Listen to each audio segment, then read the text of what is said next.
Hoje nós vamos fazer a leitura do Evangelho, no capítulo 9, Instruções do Espírito, da Afabilidade e a doçura. A benevolência para com seus semelhantes, fruto do amor ao próximo, produz a afabilidade e a doçura, que são as suas formas de manifestar-se. Entretanto, nem sempre se deve confiar nas aparências. A educação e as relações mundanas podem dar ao homem o verniz dessas qualidades. Quantos existem cuja fingida bonomia não passa de uma máscara para o exterior, de uma roupagem, cujo talho vigoroso dissimula deformidades interiores? O mundo está cheio dessas criaturas que têm o sorriso nos lábios e o veneno no coração, que são brandas desde que nada as aborreça, mas que mordem a menor contrariedade, cuja língua de ouro, quando fala pela frente, transforma-se em carne peçonhenta quando estão por detrás. A essa classe também pertencem esses homens, de exterior benigno, que, tirando os domésticos, fazem que suas famílias e seus subordinados lhes sofram o peso do orgulho e do despotismo, como se quisessem compensar o constrangimento que fora de casa se impõe a si mesmo, não se atrevendo a usar de autoridade para com os estranhos, que hoje chamariam a ordem.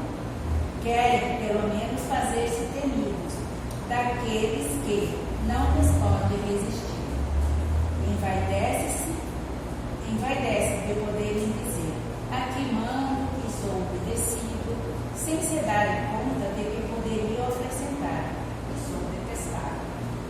Não basta que dos lábios mandem leite e mel, se o coração de modo algum lhes está associado. Só há hipocrisia. Aquele cuja afabilidade e doçura não são fingidas, nunca se desmentem. É o mesmo em sociedade como na intimidade. Esse, além disso, sabe que se consegue enganar os homens pela aparência, na Deus ninguém engana. Lázaro, Paris, 1860.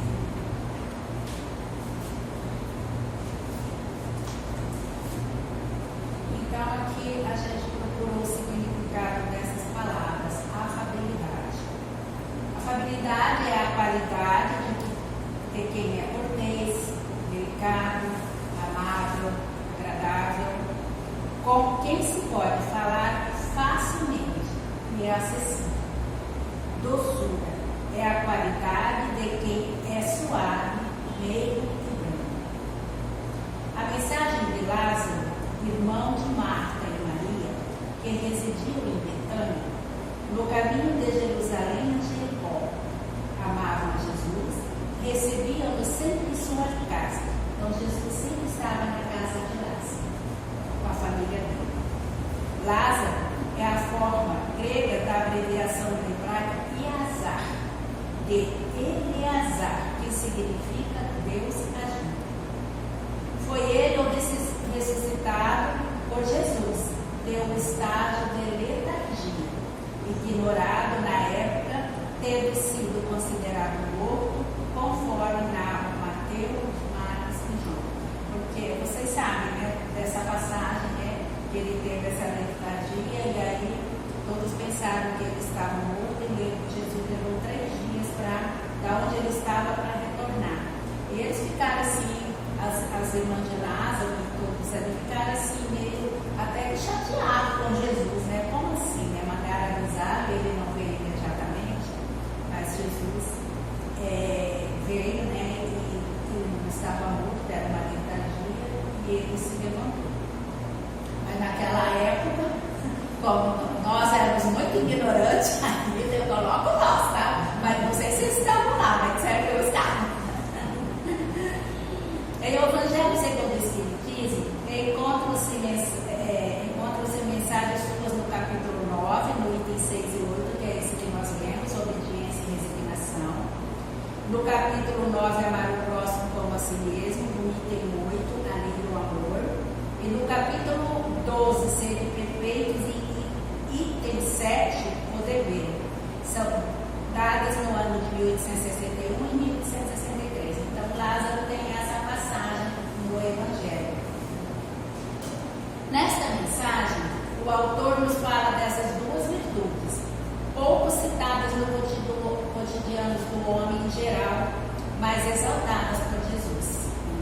são essas virtudes? A afabilidade doçura, está passada que incentiva seus irmãos em desenvolvimento espiritual e fazê-las crescer dentro de si, pois com elas em ação serão bem-aventurados. Escreve ele que a afabilidade e a doçura se originam da benevolência, boa vontade, bondade para com alguém, que por sua vez é fruto do amor ao próximo.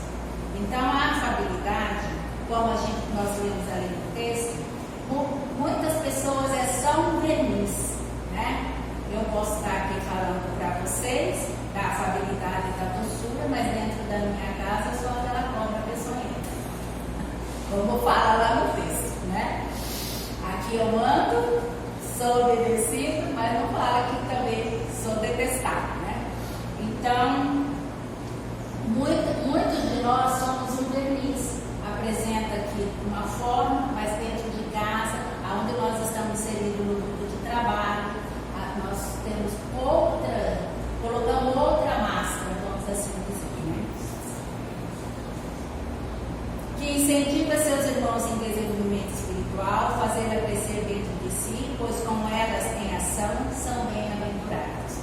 Escreve ele que a afabilidade e a doçura se originam da benevolência, boa vontade, bondade para alguém, e por sua vez é fruto de amor ao próximo. Sempre amar o próximo. Porque amando o próximo, também nós estamos o quê? Evoluindo, né? A gente já está dando um passinho mais à frente. Isso significa que não basta ter atitudes exteriores, de boa educação, de gestos e atitudes suaves, de ser afável ao falar, se são resultados de treinamentos sociais, a aparência de uma boa educação e de boa índole. Então você também pode aprender, né, esses gestos, né, de educação, como manda a sociedade, aquela cortesia, mas por trás disso você é outra pessoa. Então a gente sempre tem que ter esse cuidado para que a gente não use uma máscara onde nós estamos inseridos. Quem deseja ser afável, suave no relacionamento com os outros, precisa cultivar o amor ao próximo, para com ele, ter boa vontade com seus erros, suas imperfeições e suas dificuldades, e nunca apontar o dedo, porque nós também somos espíritos imperfeitos ainda. Se estamos aqui para evoluir, todos nós, que é um planeta de prova e expiação. Então a gente tem assim ainda essa indelicadeza de julgar o outro, né? Mas quando nós somos julgados, a gente fica assim, como assim? Eu não sou assim, né? Então a gente acha que nós estamos sendo injustiçados, mas somos ainda espíritos imperfeitos. São bem-aventurados que, se esforçando para compreender e aceitar todas as pessoas como são, olha que ensinamento, aceitando o outro como ele é. Ele é o seu irmão, companheiro de jornada, em busca da evolução tanto quanto você, né? Querendo para elas o que a do melhor for possível, usando de benevolência para com as suas faltas e as suas omissões. Tiver sempre atitude de delicadeza, de afabilidade em todos os relacionamentos. Quer dizer, em qualquer situação, a gente tem que ter essa afabilidade e essa doçura, né, para com o outro, para que a gente não fique julgando. Assim, Lázaro censura os que usam de uma máscara para o uso externo, uma roupagem cujo corte bem calculado disfarça deformidades ocultas, mas que na menor contrariedade mostram-se como são por dentro, nas reações violentas que se manifestam. Como somos espíritos imperfeitos, então a gente tem que estar sempre com precaução, né? Ouvir mais as pessoas e pensar no que nós vamos falar, né? Sem a crítica maldosa. Se a gente pode ajudar, vamos ajudar, né? Na afabilidade, na doçura, no ouvir, né? O que nós vamos passar de mensagem para essa pessoa e não julgar a pessoa. Cita os que em casa são tirânicos, familiares agressivos, incapazes gestos e delicadezas, mas fora do lar, apresentam-se de forma bem educada no falar, no ouvir, afáveis e suaves, como o texto coloca ali. Porque a pessoa não vai bater de frente com o outro, mostrando quem ele é, porque ali no texto ele fala que a outra pessoa pode chamar a atenção dele, colocar ele, tipo assim, olha, meu filho, a coisa não é bem assim como você está pensando, né? Vamos ajustar as coisas aqui, né? Então, como a pessoa não quer ser chamada a atenção, então ele não enfrenta, ele não se mostra como ele é, ele só se mostra como ele é com aqueles que estão lá dentro do seu lar. E às vezes dentro desse lar ele é o, como é que fala? Ele que sustenta a família, o provedor, né? Ele é o provedor e às vezes ele abusa disso, né? Assim como quando eu digo eles aqui é homem e mulher, tá? Eu não fico pensando. É só, tá falando só para os outros. Não, aqui é genérico. São pessoas dominadas pela hipocrisia, afastando-se cada vez mais da autenticidade, que é a qualidade do autêntico, que no dicionário Rollwise é definido como não imitativo, verdadeiro, e que não há falsidade, é uma pessoa espontânea, real, indivíduo que se assume tal qual é, e que não se apresenta aos outros de modo idealizado. Então a pessoa não finge o que é, a pessoa mostra como que ela é. Você sabe como que é o temperamento daquela pessoa, né, na convivência. Para libertar-nos do egoísmo, precisamos nos conhecer, aceitar as pequenas coisas boas que temos, bem como as nossas imperfeições, considerando que somos espíritos em evolução. Então aqui, muitos de nós, né, ainda temos como trazemos arraigadas experiências de vidas anteriores, trazemos em nós ainda esse egoísmo latente ainda, né? Que devido a esse egoísmo, a nossa vaidade, o nosso orgulho, a gente se perde aí na jornada, a gente se desvia do caminho, né? Que era para às vezes ser o caminho que a gente se comprometeu na espiritualidade, mas que devido às situações que foram apresentando na vida e as nossas escolhas, porque Deus nos deu o livre-arbítrio, devido às nossas escolhas, a gente passa por situações diversas, né? E adversas também. Então, assim, a escolha, a semeadura, ela é livre, porque temos o livre-arbítrio. Mas a colheita a gente sabe que se não for nessa vida, na próxima reencarnação a gente vai ter que colher, né? Então, é muito complicado, porque a pessoa que, como ele fala, não aceita as suas imperfeições. Acha que a pessoa sempre quer estar com a razão. A pessoa se coloca num patamar melhor do que o outro. Mas nós não somos melhores do que ninguém. Nós somos todos companheiros com as nossas imperfeições, com planeta de prova e expiação, com as nossas provas necessárias para que a gente busque a nossa evolução. E nos conscientizarmos que temos que sair daqui melhor do que quando chegamos. Porque nós deixamos uma vida passada, reencarnamos com uma opção de melhora, em busca da nossa evolução, do aperfeiçoamento, trabalhar em nós, né? A gente não vai mudar a vida de ninguém e nem vamos mudar o mundo, mas nós temos que mudar esse mundo que está aqui dentro de nós, trabalhando em nós, né? Especialmente dentro do nosso lar, onde nós estamos com esses companheiros comprometidos na evolução, né? Nossos pais, nossos avós, tios, né? Nossos irmãos, nossos filhos, nossos companheiros ou companheiras. Então, é esse comprometimento que é feito na espiritualidade antes de nós reencarnarmos. E aí, quando chegamos aqui, por devido às nossas escolhas, a gente se desvia do caminho, nós achamos que nós sempre temos razão, nós sempre colocamos nós em primeiro lugar, a minha família em primeiro lugar, e nunca olha com afabilidade e a doçura para o outro, para a dor do outro, para a necessidade Então, a gente tem que prestar bem atenção, porque muitos falam assim, mas tem muitos necessitados. Gente, os mais necessitados são aqueles que estão na nossa família. Primeiro você tem que arrumar ali, aquele cadinho ali, a família.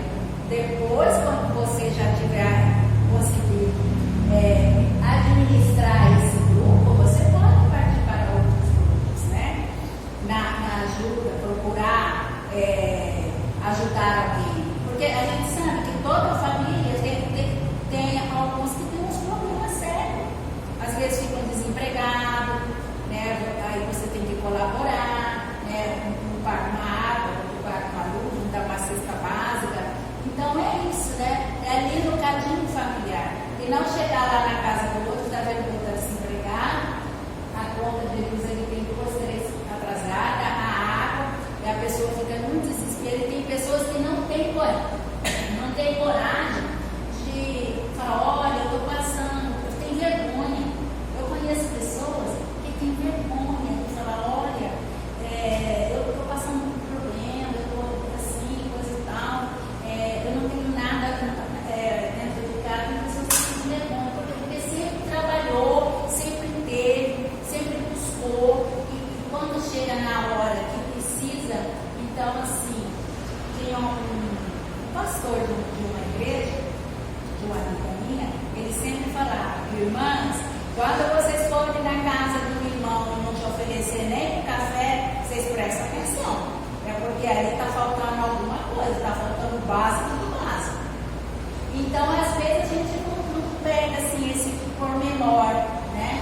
Então, a gente tem que ter esse cuidado, porque as pessoas às vezes têm vergonha de expressar que está passando por dificuldade, acha que é humilhante, né? Então a gente tem que sempre observar isso, né?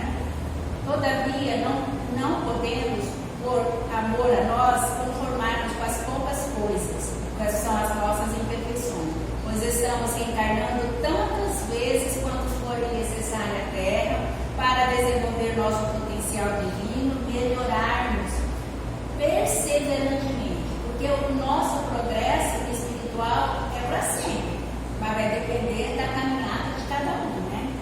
Assim, o aceite de como somos é apenas o primeiro passo para, no uso do livre-arbítrio, continuarmos nessa existência no nosso processo evolutivo.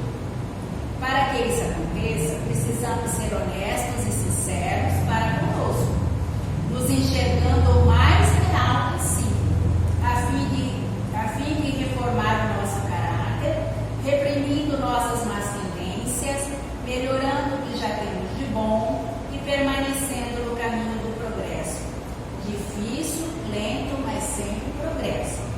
A honestidade e a sinceridade conosco nos leva a ser autênticos, a nos apresentarmos a todos como somos, imperfeitos sim, mas esforçando-nos para melhorarmos.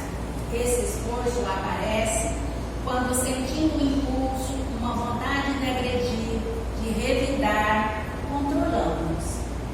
Aí não é hipocrisia.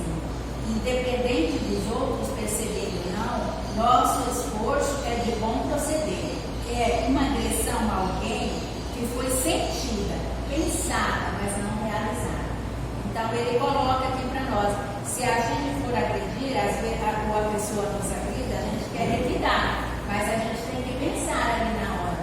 Pensar assim, nossa, esse irmão é doente, ele está doente, ou essa irmã deve estar passando por algum problema, está doente, não revidar. A gente pensou, mas a gente não realizou, né? Então ele coloca aqui, não foi realizada a ação da nossa parte com a agressão, né?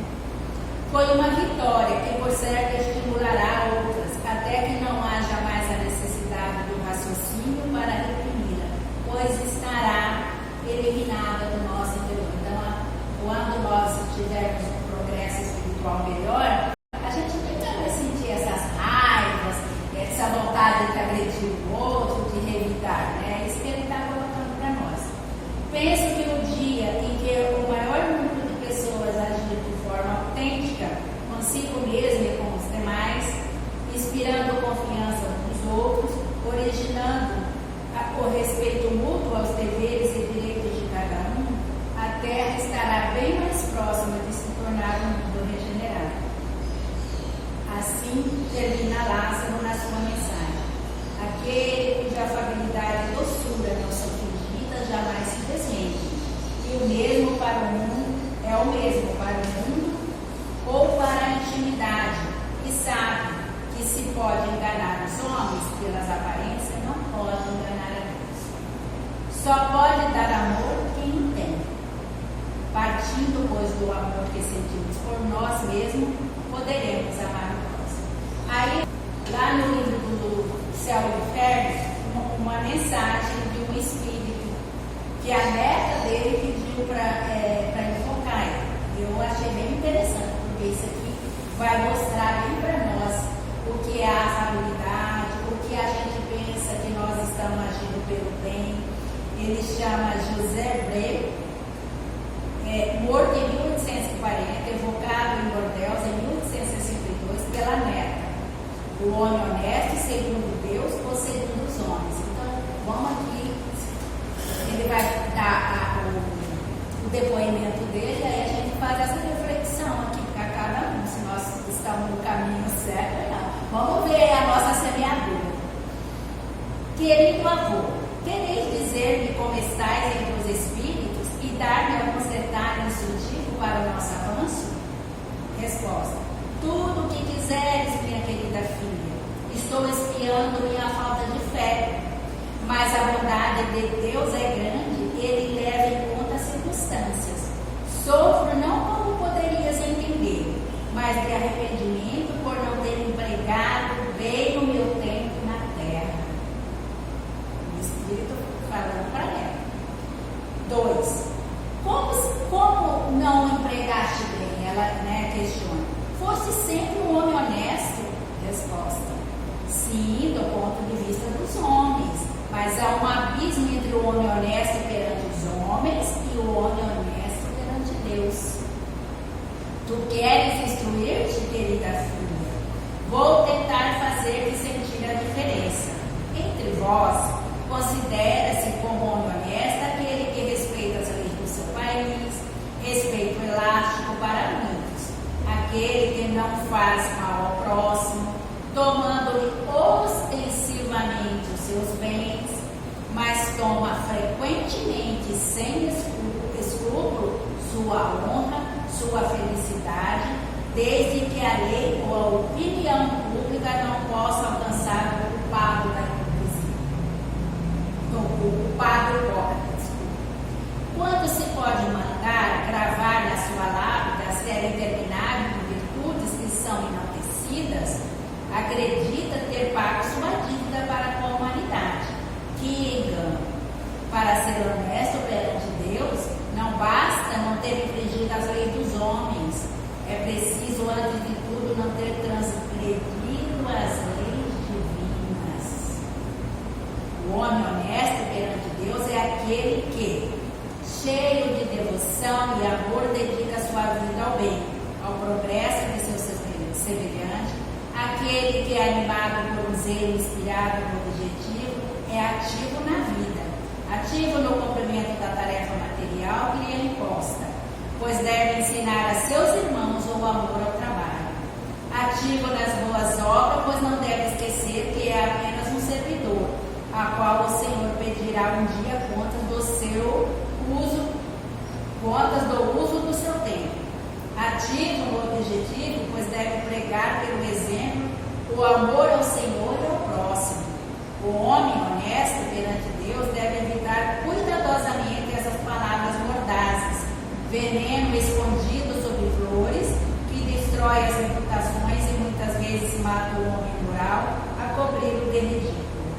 O homem honesto perante Deus deve ter sempre o coração fechado ao menor fermento do orgulho, inveja e ambição.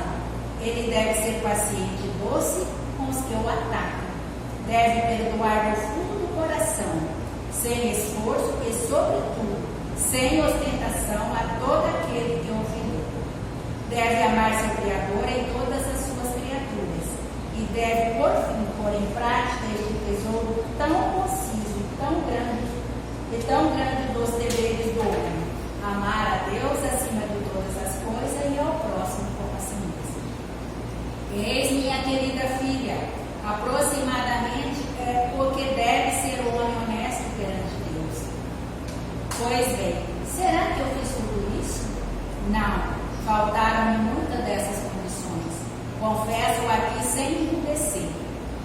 de atividade que o homem deve ter. O esquecimento do Senhor levou-me a outros esquecimentos, que mesmo não sendo passíveis de punição pela lei humana, não deixam de ser prevaricações pela lei de Deus. Sofri bastante, por isso quando senti, eis porque espero hoje, mas com a consoladora esperança na bondade de Deus que vê o meu arrependimento. Diz isto, querida filha, repete-o aquele que tem a consciência pesada, que eles cubram suas faltas, a força de boas obras, que a misericórdia divina se deterá na superfície. Seus olhos paternos contarão as expiações, e sua mão poderosa apagará as faltas. Então fica essa reflexão. A bibliografia foi do Evangelho, um texto da Leda Almeida Miller, e o céu e o inferno, justiça divina, segunda parte, do capítulo 3, Espírito em uma condição média. Então vai ficar essa reflexão, né, desse alento desse Espírito, né, que a